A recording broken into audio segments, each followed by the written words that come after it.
지금부터 5월 10일 고등부 예배를 시작합니다. 우리의 마음을 열고 찬양으로 하나님께 나아갑시다.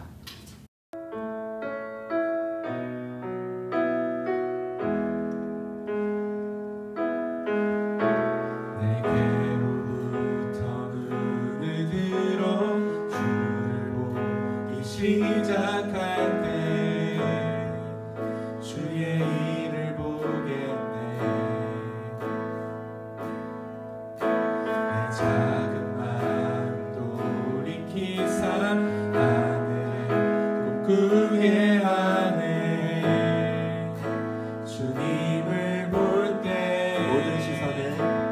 모든 시선을 주님께 드리고 살아계신 하나님을 느낄 때 내 삶은 주의 역사가 되고 하나님이 일하기 시작하네. 성령이 나를 변화시켜 모든 두려움 사라질 때 주의 일을 보겠네. 광대한 땅 한가운데서 주님 마음 알게 되리. 주님을 볼 때 모든 시선을 주님께 드리고 전능하신 하나님을 느낄 때 세상은 주의 나라가 되고 하나님이 일하기 시작하네. 모든 시선을 주님께 드리고 살아계신 하나님을 느낄 때 살아계신 하나님을 느낄 때 내 삶은 주의 역사가 되고 하나님이 일하기 시작하네. 사도신경으로 우리의 신앙을 고백합시다. 전능하사 천지를 만드신 하나님 아버지를 내가 믿사오며 그 외아들 우리 주 예수 그리스도를 믿사오니 이는 성령으로 잉태하사 동정녀 마리아에게 나시고 본디오 빌라도에게 고난을 받으사 십자가에 못 박혀 죽으시고 장사한 지 사흘 만에 죽은 자 가운데서 다시 살아나시며 하늘에 오르사 전능하신 하나님 우편에 앉아 계시다가 저리로서 산자와 죽은 자를 심판하러 오시리라. 성령을 믿사오며 거룩한 공예와 성도가 서로 교통하는 것과 죄를 사하여 주시는 것과 몸이 다시 사는 것과 영원히 사는 것을 믿사옵나이다. 아멘. 하나님 아버지, 이렇게 온라인으로 하나님을 찾고 하나님을 만날 수 있게 해주셔서 감사합니다. 우리를 사랑하셔서 하나님의 자녀로 택하사 하나님의 자녀의 특권을 가지고 살아갈 수 있음에 감사드립니다. 또한 코로나로 인해 전 세계에 많은 사람이 희생되었고 하나님 나라에 가기도 했습니다. 그러나 우리 고등부 선생님들과 학생들 건강하게 지켜주심에 감사를 드립니다. 코로나로 인해 그동안 당연히 누리던 것들의 은혜를 알 수 있도록 허락하여 주셔서 감사합니다.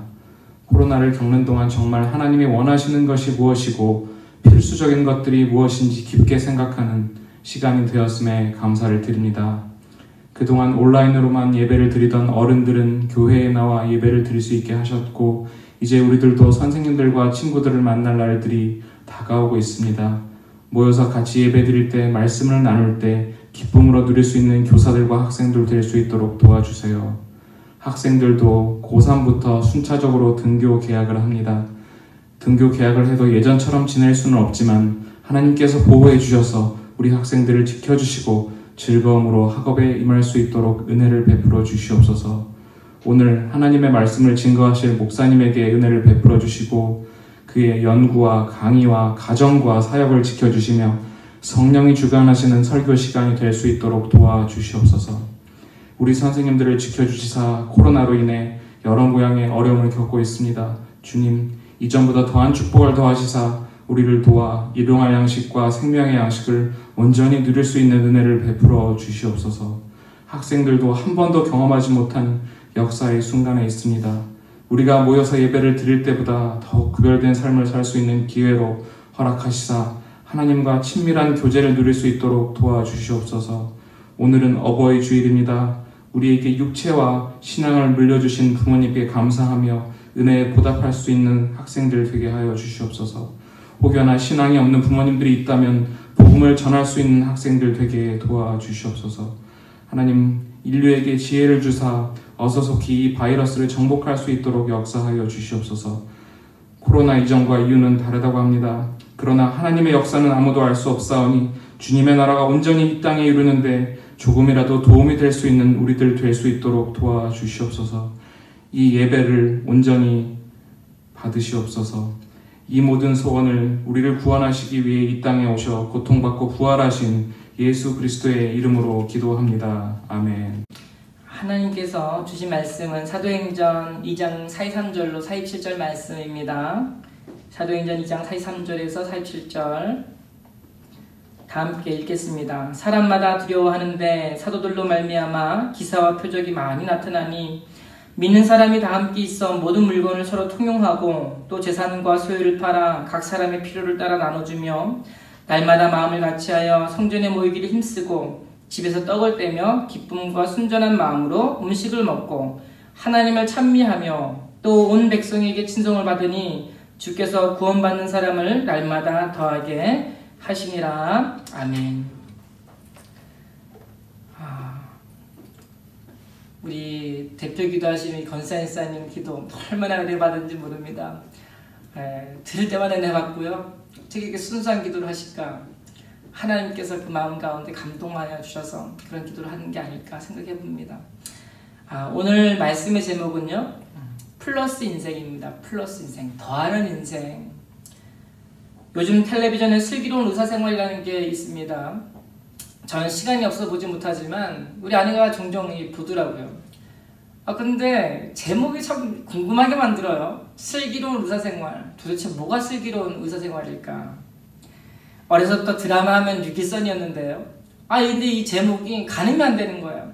뭐 어떤 의미로 슬기로운 건지 얼핏 지나가면서 보니까요. 내용이 주로 의사 동료들 사이의 우정, 사랑, 또 고민, 그들의 삶을 다루더라고요. 그중에 가장 깊은 인상이 하나 남는 게 있는데 환자의 삶과 고통이었습니다. 이 단역 배우를 맡은 환자 역할을 하는 사람들이요, 연기가 일품입니다. 진짜 고통스럽게 연기를 하는 것. 진짜 아파요. 진짜 같은 거예요. 그냥 흉내가 아니고 마치 본인이 그러한 고통을 경험하는 것처럼 연기를 하더라고요. 그걸 보면서 생각이 드는 게요. 맞아. 그랬지. 우리 주변에 이렇게 아픈 사람들이 많았지. 이렇게 고통 가운데 있는 사람들이 많았지. 제가 그것을 잠깐 지켜보면서 은혜를 받았습니다. 그러면서 맞아, 우리도 그렇게 어려운 사람들과 나누며 살아야지 생각이 들었습니다. 사도행전 믿음의 훈련에 대해 은혜 받으면서요, 그동안 우리는 배우는 게 크게 세 가지였습니다. 함께 모여 말씀을 듣고요, 또 교제하고 기도하는 일이었어요. 근데 오늘 본문에는 한 가지가 추가됩니다. 사도행전 2장 44절, 믿는 사람이 다 함께 있어 모든 물건을 서로 통용하고. 그러니까 초대교회 성도님들이 이제 어떤 변화가 일어나기 시작했는데요. 그것은 자신이 가진 물건을 다른 사람들과 함께 나누기 시작했습니다. 빌려주는 일들을 하기 시작한 거예요. 물건을 공동으로 사용하게 되었다라는 것은요, 사실 그들이 말씀의 은혜를 받았다라는 것을 보여줍니다. 베드로는 그리스도를 우리를 죄를 위하여 십자가에 못 박혀 죽으신 구주라고 설교를 했습니다. 예수님이 나를 위하여 죽으셨어요. 나 다 내어주신 거지요. 그러니까 그들도 어떤 생각이 들었을까요? 나도 나누어야지. 나도 나누어줘야지. 그대 삶 가운데 일어난 어떤 실천적인 인식의 변화. 나도 나누며 살아야겠다. 이런 생각이었습니다. 그들은 함께 모여서 기도했으니까요. 기도 제목도 나눴지 않았겠습니까? 기도 제목이 뭐예요? 빤합니다. 경제적인 어려움, 물질적인 어려움, 삶의 고통과 어려움, 뭐 이런 것들로 나눴겠죠. 그런 기도 제목을 나누면 하나님께서 마음 가운데 어떤 마음을 주세요? 얘야, 제가 저게 부족하다는구나. 나는 그냥 기도 제목을 얘기했는데 하나님께는 그렇게 들리는 거예요. 야, 제가 저게 저게 없다는데 생각해보니까 내가 가지고 있거든요. 이런 감동을 자꾸 주시는 거예요.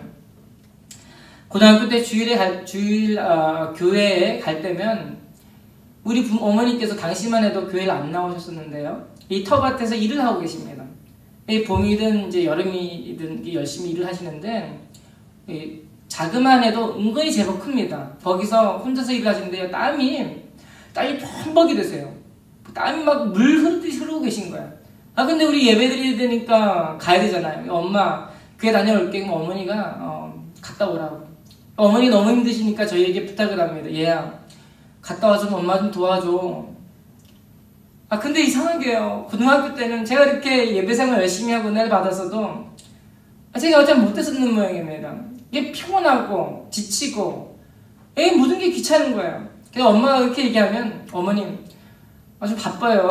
어머님 좀 쉬어야 됩니다. 어머님 공부해야 돼요. 어머님 나중에 도와드릴게요. 그런 말을 했었어요. 그리고 또 교회 가서 말씀 듣고 딱 은혜를 받고 돌아오는 거예요. 그럼 어머니가 벌써 일을 끝내고 쉬고 계십니다. 또 언젠가는 도배를 하신다고요? 도배는 그래도 반일보다 쉬우니까요. 이게 많은 부분도 아니고 작은 부분이에요. 조그마한 부분인데요. 어머니가 교회 가기 전에 그렇게 얘기를 했습니다. 도배를 하는데 혼자 하기 힘드니까 좀 도와달라고. 또 그때는 제가 엄마 교회 갔다 와서 해준다고 했지만 사실 못 해드렸어요. 그 일이 제 머릿속에 잊혀지질 않아요. 그 죄송한 마음이 제 마음속에 잊혀지질 않아요. 오해하지 않으시기 바랍니다. 저 엄마 말씀, 아버지 말씀 참 잘 들었던 자녀예요. 근데 그 일이 참 주일날 하기엔 좀 귀찮더라고요. 예배의 말씀을 듣고 은혜를 받았는데요. 나의 삶 가운데는 그런 현상들이 비일비재하게 나타났습니다. 근데 말씀을 듣고요. 언젠가 마음속에 한 가지 생각이 떠올랐습니다. 놀라운 인식의 변화가 일어난 거예요. 내가 엄마를 위해 살 수 있는 게 무엇이 있을까? 생각해보니까요. 설거지가 눈에 보이는 거예요. 그래서 제가 아무 말 없이 설거지를 하기 시작했습니다. 제가 쌍둥이잖아요. 근데 우리 작은 형은 하지 않았습니다. 저만 했어요. 누가 시킨 것도 아니고 하라고 하지도 않았습니다. 근데 제 마음 가운데 내가 설거지를 해야겠다는 생각이 들더라고요. 내가 비록 밭에 가서 엄마를 돕지 못하지만 내가 설거지는 도와드려야겠다. 마음에 말씀을 듣고 나니까 그런 마음의 변화가 일어나기 시작했습니다. 그 일이요, 힘든 게 아니고요, 귀찮지가 않고요, 기쁘고 즐거운 거예요. 여러분, 이게 바로 초대교회 성도님들에게 나타났던 현상이었습니다. 사도행전 2장 45절, 또 재산과 소유를 각 사람의 필요를 따라 나눠주며. 제가 무릎을 딱 쳤습니다. 이 말씀 듣고요. 처음에 어떻게 했습니까? 기도 제목을 나누는데 서로 공유했잖아요. 내가 가지고 있는 것을 나눠줬잖아요. 근데 여기서 이제 재산을 팔기도 하고요, 소유를 진짜 빌려주는 것만이 아니고 나누어주기를 시작하게 되었습니다. 이 사람들 뭘 아는 사람이다, 정말. 이런 생각이 들었습니다. 진짜 이 사람들 아는 사람이다. 그리스도인들은 장사꾼과 같죠? 장사를 잘하는 사람. 여러분, 많은 사람들이 장사꾼을 하지만 진짜 장사 잘하는 사람이 있어요. 팔아도요, 똑같은 물건을 팔아도 사는 사람으로 하여금 기분 좋게 하는 사람들이 있더라고요. 립서비스라고 얘기할지 모르겠지만 정말 이게 고객의 마음을 잘 만져주는 사람이 있어요. 말 한마디로 행복하게 해요. 그런 집에는요, 또 가고 싶은 거예요. 물건이 비싸도 가고 싶어요. 팔아주고 싶은 거예요. 이런 마음들이 여러분 이 자리에 있었던 사람들에게 나타났습니다. 우리 그리스도인들 천부적인 기질을 타고난 장사꾼이다. 나누어주는 장사꾼이라는 거예요. 아이러니죠. 나누어주는 장사꾼이 어디 있습니까? 근데 나누어주며 플러스가 되는 인생, 이게 우리 기독교인이라는 것입니다. 하지만 이거는 내가 가진 모든 것을 다 팔아 나누라는 말은 아닙니다. 이 말씀을 오해하여가지고 자기가 가진 모든 용돈을 다 털어가지고요 하라는 말은 아니에요. 오늘 본문을 문자 그대로 받아들여서요, 재산을 다 팔아서 다 어디 이상한 집단에 갖다 바치고 또 이렇게 가정을 망치는 일들이 일어나는 모습을 우리 주변에서 보게 됩니다. 행전 3장 36절에 날마다 마음을 같이하여 성전에 모이기를 힘쓰고 집에서 떡을 떼며 기쁨과 순전한 마음으로 음식을 먹고, 오늘 본문은 이 점을 조심하라고 일러둡니다. 자, 날마다 마음을 같이하여 성전에 모였습니다. 여러분, 베드로가 설교를 했으니까 3,000명의 수가 더해졌습니다. 그전에는 120문도일 때는 마가요한의 다락방에서 모이는 게 가능했어요. 이제 3,000명이 더해진 거예요. 말씀 듣겠다고 너도 나도 물려나니까 요한의 다락방에 모이기가 힘든 거예요. 그래서 그들은 좀 더 큰 넓은 장소로 옮겼습니다. 그게 이제 예루살렘 성전이었어요. 그러고 보면 성전에서 모여서 말씀을 들었고요. 집에서 식사를 했으면서 또 직장에 있는 사람들은 직장 현장에 가서 일을 했었습니다.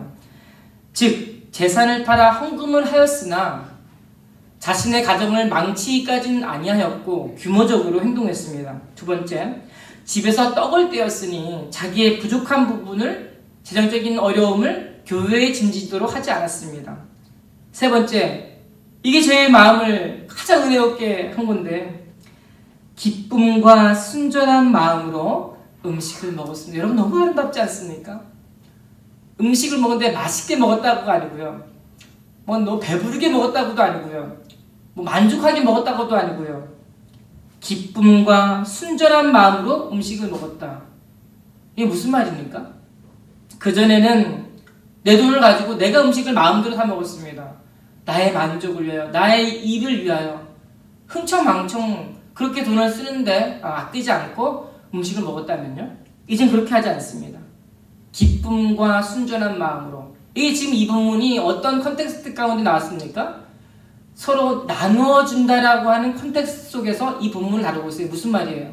음식을 먹는데 흥청망청 쓰는 게 아니고, 먹는데요 남이 생각이 나는 거예요. 집에서 먹을 밥을 먹는데요 교회에서 배고픈 사람이 생각이 나는 거예요. 내가 맛있는 것을 먹을 때 그렇지 못한 반찬을 먹는 사람들이, 지체들이 생각이 나는 거예요. 이 본문을 묵상하는데 완전 마음이 알아졌습니다. 그렇지 않아요? 이런 마음이 우리에게 있지 않습니까? 우리 고등학교 때, 우리 대학교 때, 우리 교회 신앙생활 하면 뭐라도 하나 이렇게 어려운 지체들에게 갖다 주고 싶고요. 집에 뭐 맛있는 거 먹는다 치면 엄마한테 조금 이렇게 남겨달라 해가지고 그거 남겨가지고 교회 갖다 주고. 저는 그랬어요. 항상 그 교회에 있는 어려움이 생각이 났고요. 또 우리 지체들이 생각이 나는 거예요. 맛있게 먹지만 다 배부르지 않게 먹고 조금 남겨두어가지고 그거 좀 줘야 되지 않을까. 항상 이 매사에 관심이 거기에 있는 거예요. 이게 뭐예요? 순전한 마음으로. 마음이 음식을 먹는데 복이 또 쏟아집니다. 여러분, 음식을 잘 먹어도요, 이런 식으로 먹기만 해도요 하나님께서 복을 주시는 거예요. 얼마 전 한 집사님이 저에게 빵을 가져다 주셨는데 얼마나 감동된지 모릅니다. 여러분, 지금 어느 시국입니까? 코로나19로 인해서 경제적인 한파가 이제 온다라는 이제 이야기가 있습니다. 지금도 그러한데요. 이게 앞으로 1년, 2년 계속해서 마치 쓰나미처럼 몰려올 거예요. 경제적인 어려움들이 아직 우리 피부로 와닿진 않지만 계속해서 와닿게 될 거예요. 그런데 그 상황에서 빵을 사가지고 저에게 주시는데 얼마나 맛있는지, 얼마나 또 죄송한지, 이때 그걸 가지고 제가 집에 가서요 제 아내한테 보여줬습니다. 이거 어떤 성도님이 주셨는데 한번 먹어보라고. 아내가 얼마나 맛있게 먹는지. 그래서 제가 원래 아주 좋아하는 것은 아니지만 너무 맛있어 보이게 먹었어요. 근데 제가 보니까 환상이에요, 맛이.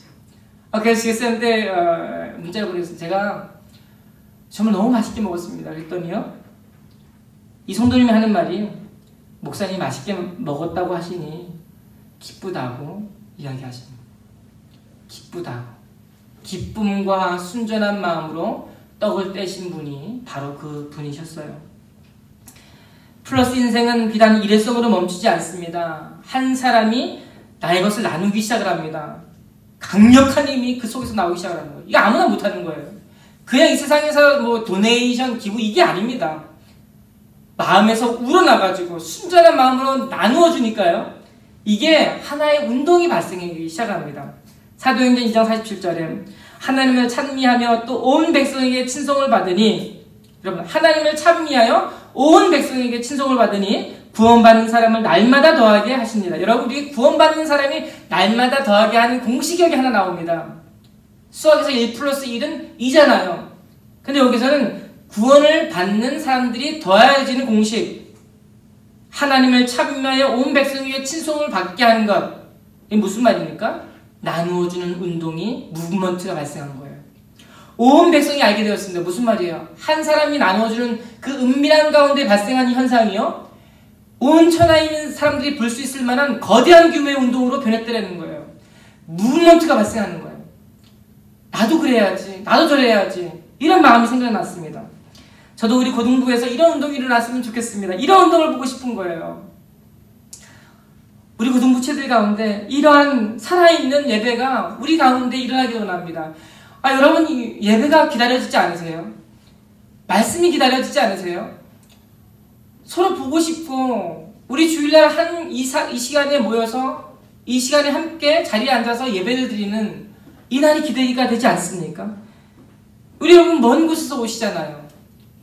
지금 비록 온라인으로 예배를 드리고 있지만 또 먼 곳에서 온라인으로 예배 드리고 계십니다. 근데 우리 마음 가운데 어때요? 막 달려가고 싶고요. 함께 모이고 싶고요. 예배하고 싶은 거예요. 이게 아니면 이게 있기 때문에 그 예배 드리는 겁니다. 이 2주 전 우리 고등부 임원들이 부모 감사 영상 편지를 만든다고 토요일에 모였었습니다. 또 그런데 이 모임은요, 많은 희생을 필요로 했습니다. 참 고민이 됐어요. 이 학원에 진짜 너무 많이 다니더라고요. 얼마나 바쁜지요. 피곤한지, 밤늦게 공부하고, 아침 일찍 일어나서 공부하고, 학원 갔다가 또 집에 와서 자습하고, 여러분 자는 평균 시간이 새벽 1시, 2시 아닙니까? 아닌 분들도 있겠지만, 보통 그렇게 되지 않겠어요? 근데 우리, 아니나 다를까요? 우리 남양주에서 살고 계시는 우리 고등부 회장님, 학원이 토요일에 있는데 빼고 주일날로 옮기고 토요일날 왔어요. 얼마나 마음이 고맙고 또 미안한지요. 또 우리 희찬이가 와가지고 도와주고요. 우리 그 멋진 고3인데도 불구하고 멋진 태영이는 역시 멋진 머리를 하고 나서 와서 도와주었습니다. 얼마나 감사한지 모릅니다. 또 우리 부회장 남현이는 휴대폰 영상을 찍어줬는데 이 하트 모양이 얼마나 예쁘게 잘 찍었는지 몰라요. 우리 마음을 합했습니다. 서로 하나가 되었고 시간을 나누었고요. 마음을 나누었어요. 그래서 다음과 같은 영상이 나왔습니다. 잠시 우리 어버이 부모 감사 영상을 보겠습니다. 부모님과 함께했던 기억에 남는 순간이 언제인가요? 가장 기억에 남는 순간은 재작년 1월 엄마와 단둘이 미국 여행을 간 것입니다. 그 여행을 통해 엄마와 조금 더 가까워질 수 있었던 시간이 되었던 것 같습니다. 저희 부모님께 신앙적으로 본받을 만한 점은 아침에 일어나셔서 큐티로 하루 일과를 시작하시고 가정 예배로 저녁을 마무리하시는 것입니다. 문희버입니다. 부모님의 신앙심을 존경합니다. 엄마 아빠 사랑해요. 앞으로는 이제 속 안 썩이고 효도하는 멋진 아들이 되겠습니다. 부모님을 저도 잘해주는 게 제가 잘 못 드린 것 같아서 참 죄송했어요. 제가 부모님께 특별히 바라는 점은 없고 저희 엄마와 아빠가 아프시지 않고 건강하게 저희와 오랫동안 함께 하셨으면 좋겠습니다. 부모님 감사하고 사랑합니다. 사랑해요. 사랑합니다. 사랑합니다. 사랑합니다.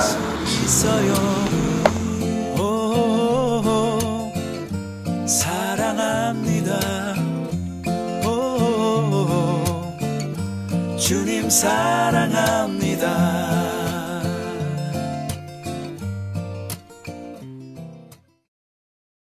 나누는 인생, 말씀을 듣고 은혜를 받고 실천하는데 여러분 나눠주는 삶을 삽니다. 기쁜 거예요. 내가 뭐가 있어서 나누는 게 아니고요. 없는데 나누는 거예요. 여러분 있어도 못 나눠줍니다. 이게 쉬운 일입니까? 오늘날같이 살기 어려운 때에 있는 거 잘 보관해둬야 됩니다. 언제 어떤 일이 터질지 모르기 때문이에요. 그런데 없는 상황에서 나누는 거 힘든 일입니다. 그런데 자꾸만 생각나게 해주시는데 어떻게 해요? 나눠주게 되는 거예요. 그러다면 어떻게 됩니까? 이게 하나의 무브먼트가 돼요. 운동이 되는 겁니다. 여러분, 우리는 하나의 큰 바람을 일으키는 그런 사람들이에요. 태풍 소문을 일으키는 그런 사람들이에요. 우리 고등부치들 가운데 이런 운동이 일어나기를 원하는 겁니다. 그렇게 우리의 삶 가운데 말씀을 듣고 마음이 깨져가지고요 나누는 인생이 되면 하나님께서 우리를 통하여 부흥의 불길을 일으켜 주실 거예요. 이와 같은 부흥의 불길이 붙으면요 여러분들 고등부치들 가운데 여러분 다 데리고 오세요. 이제 좀 있으면은 계약하지 않겠습니까? 한 달 정도는 제가 볼 때는 계약할 수도 있지만 하여튼 계약하게 되면 여러분 우리의 목적이 뭐예요? 뭐 공부를 열심히 해야 된다 맞습니다. 근데 우리의 목적은요 여러분들 고등부 반 친구들 다 데리고 오는 거예요. 제 목적이 그래요. 여러분들 친구들 다 데리고 오는 거예요. 이 자리는 꽉 채워주세요. 그렇게 우리가 나눔으로 이러한 놀라운 부흥이 우리 고등부치들 가운데 나타나기 원합니다. 교회 교부 크리스토스톰은 자신이 설교를 할 때 한호와 박수를 듣고 다음과 같이 말했습니다. 이 박수 소리와 소란이 내게 무슨 유익이 있습니까? 제가 여러분들에게 원하는 것은 딱 한 가지입니다. 그것은 여러분이 제 설교를 수긍하고 순종했음을 행동으로 입증해 보이라는 것입니다. 그것이 제게는 칭찬이고 여러분에겐 유익이 될 것입니다. 그것이 제게는 왕관보다 더 큰 명예입니다. 저는 여러분의 갈채와 환호를 바라지 않습니다. 제게는 한 가지 소원밖에 없습니다. 그것은 여러분이 제 설교를 조용히 귀 기울여 듣고서 그대로 실천하는 것입니다. 우리 오늘 말씀을 듣고 우리가 실천하기를 원합니다. 그냥 우리게 머리로 논리적으로 하는 게 아니고요. 마음속으로 그냥 막 알아지는 거예요. 실천 말하지 않아도 어떻게 해야 될지 알게 되는 거예요. 구체적인 방법이 막 떠올라요. 마음속에 막 솟아나고요. 창조가 되는 거예요. 어떻게 해야 될지 알게 되는 거예요. 그쪽에 전혀 무감각했던 내가 그쪽으로 디테일해지고요. 구체적이 되어지고요. 어떻게 뭔가를 할 줄 아는 사람이 되는 거예요. 이와 같이 참된 우리의 것을 나누는 인생이 되어서 하나의 무브먼트의 주역이 되어 하나님의 나라를 확장하는데 귀하게 쓰임받는 저와 여러분들이 되시기를 바랍니다. 이것이 바로 플러스 인생의 삶입니다. 기도하겠습니다. 하나님 감사합니다. 하나님 오늘 우리 초대교회 성도님들이 나누는 인생을 보면서 이것이 바로 플러스 인생, 남는 인생, 남기는 인생, 장사를 잘하는 인생임을 알게 도와주시니 감사를 드립니다. 말씀을 듣고 나누는 것이 하나의 무브먼트가 되어서 많은 사람들에게 칭송을 받게 되고 그 결과로 많은 이들이 구원을 받게 되었습니다. 주님, 우리의 나눔이 복음 가운데 실려져서 정말 많은 이들에게 칭송이 되어지고 운동이 되어지고 그래서 우리 지체들에 속한 모든 고등학교의 친구들이 정말 모든 친구들이 이 동도교회에 다 나와서 함께 예배드리는 날을 우리가 꿈꿉니다. 그 날이 이루어지게 하여 주시옵소서. 예수님의 이름으로 기도합나이다. 아멘. 오늘은 어버이 주일입니다. 제가 설교에서도 잠깐 언급했던 것처럼 우리 부모님에게 감사하며 사시는 우리 한 주간이 되시기를 부탁드립니다. 주일학교 예배 실시는 코로나19로 인하여서요. 정부의 초중고등학교 개학 발표 과정에 따라서 추후 발표 예정입니다. 헌금은 온라인 계좌로 보내주시고 부서 이름과 본인 이름을 꼭 적어주시기 바랍니다. 온라인 예배는 상황에 따라 일정 변경 가능합니다. 함께 우리 고등부체들과 선생님들 또 고등부 부서를 위해서 기도해 주시기 바랍니다. 기도합니다. 이제는 우리 주 예수 그리스도의 은혜와 하나님의 무한하신 사랑과 성령님의 위로하심이 주의 말씀을 듣고 이제 주님 제가 나누겠습니다. 이제 어떻게 해야 될지 알겠습니다. 마음 가운데 이런 마음을 창조하여 주셔서 이제는 그 어떻게 나눌지도 몰랐지만 이제는 구체적으로 알아서 어떠한 방법을 잘 알아서 깨달아서 그렇게 나눠주기를 소망하며 또 결단하는 우리 고등부체들 머리 위에 가정과 그들의 삶 위에 이제로부터 영원토록 함께 계실지어다. 아멘.